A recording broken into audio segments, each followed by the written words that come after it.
সুপ্রিয় দর্শক শ্রোতা, সবাইকে আমার সালাম, আসসালামু আলাইকুম। আপনারা জানেন যে কাঁঠাল আমাদের জাতীয় ফল। এই ফলের পুষ্টি গুণাগুণ অন্যান্য ফলের তুলনায় অনেক বেশি।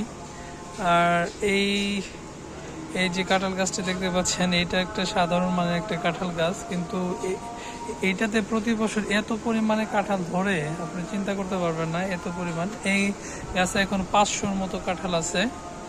একবারে নিচে গোড়া থেকে কি পরিমাণ কাঁঠাল আছে চিন্তা করতে পারবেন না।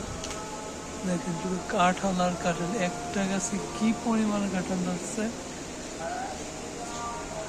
কি পরিমাণ কাঁঠাল ধরছে,